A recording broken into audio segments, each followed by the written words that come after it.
tratando de escalar a una posición importante dentro de la jerarquía social.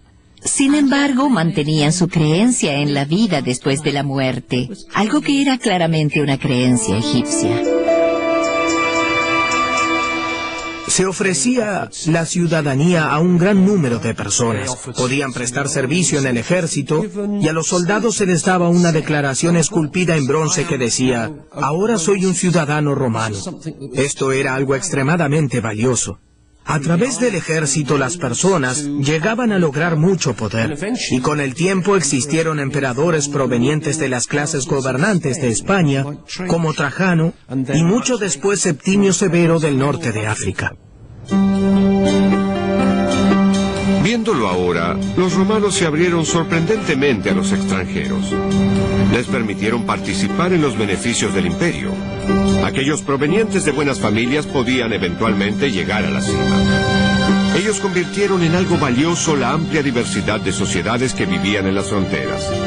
Estados Unidos avanzó aún más. Sus brazos están abiertos, dándoles la bienvenida en igualdad de condiciones a los inmigrantes de todo el mundo. La Estatua de la Libertad proclama: dadme vuestras cansadas, pobres, apiñadas masas anhelantes de libertad. La inscripción en latín en cada billete de dólar estadounidense podría haber sido una consigna romana: E pluribus unum. De muchos surge uno.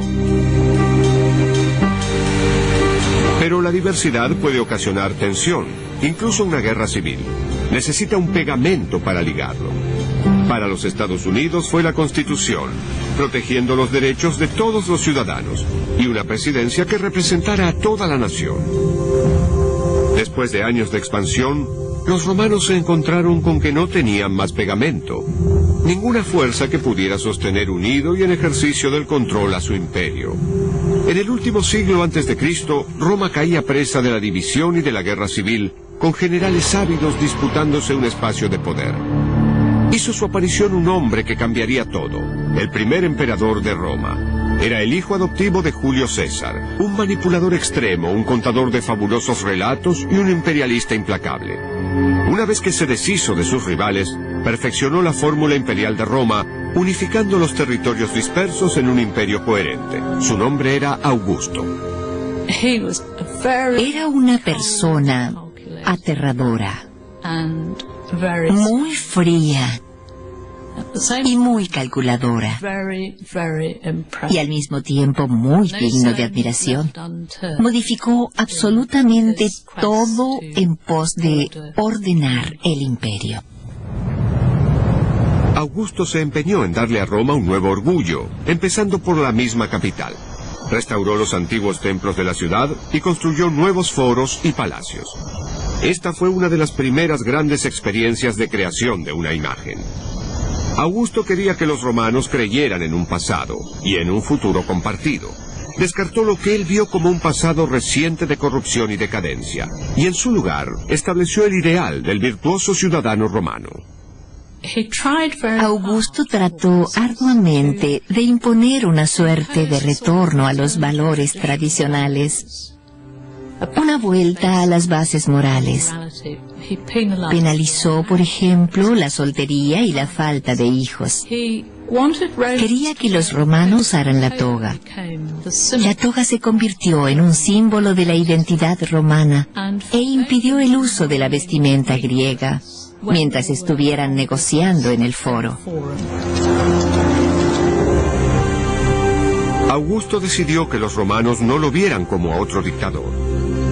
Se asignó a sí mismo el rol de heredero natural de los grandes líderes romanos, la encarnación viviente de sus más altos ideales.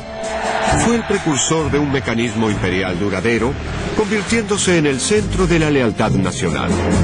Fundamentó su poder en algo más que mortal, ya que tenía la bendición de lo divino.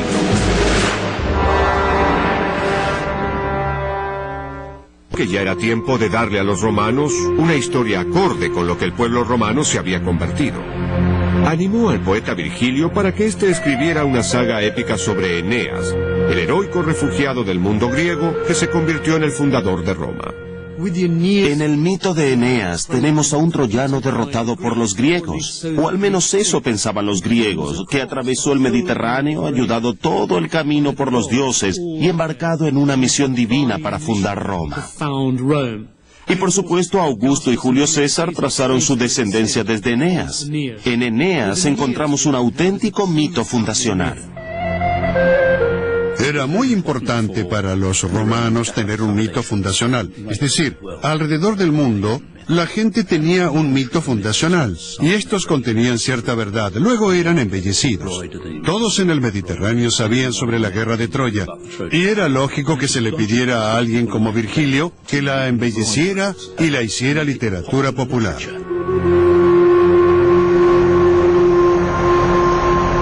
Pero Augusto quería hacer más que inventar historias. Grabó su leyenda en piedra. Estamos en el foro que Augusto construyó para su propia glorificación. Debió ser un monumento asombroso. Debió ser parcialmente techado y de un maravilloso y brillante mármol blanco. Es aquí por sobre todo que Augusto buscó reescribir el pasado.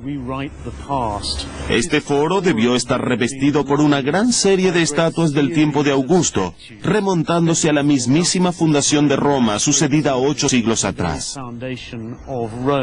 Eneas debió ser una de las estatuas más prominentes. La conexión es importante y creo que se trata de hacer el pasado más natural, para que el progreso del imperio parezca menos accidental, menos brutal, que parezca ordenado, poco conflictivo. Monte Rushmore, Washington y Jefferson son dos grandes presidentes de los Estados Unidos, cuyas figuras fueron esculpidas en granito imperecedero. Hoy otro gran presidente se une a ellos. Es Abraham Lincoln. Más de 400,000 toneladas de granito fueron voladas en los últimos 10 años para inmortalizar a estos líderes norteamericanos.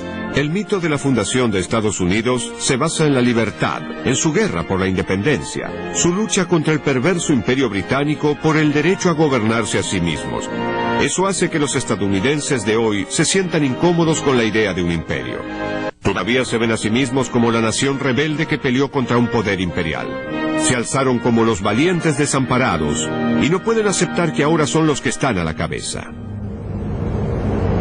Los romanos no tenían esos reparos. Ellos estaban orgullosos de ser un imperio y se deleitaban en su rol de amos del mundo. Augusto encontró la manera de canalizar esa energía con un truco que se convirtió en un elemento clave dentro de las normas del imperio. El orgullo colectivo debía concentrarse en el líder. Estatuas y representaciones de Augusto eran fabricadas en Roma para ser copiadas y distribuidas a todo el imperio.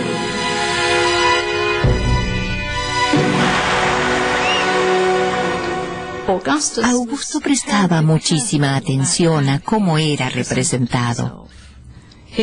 Con frecuencia tapaba parte de su cabeza con una toga, lo cual constituía un signo de piedad y humildad.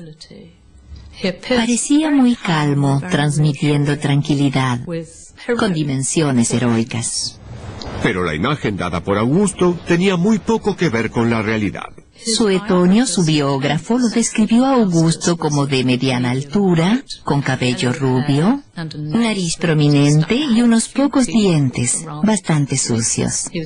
Era muy sensible a las bajas temperaturas y en invierno utilizaba un chaleco de lana.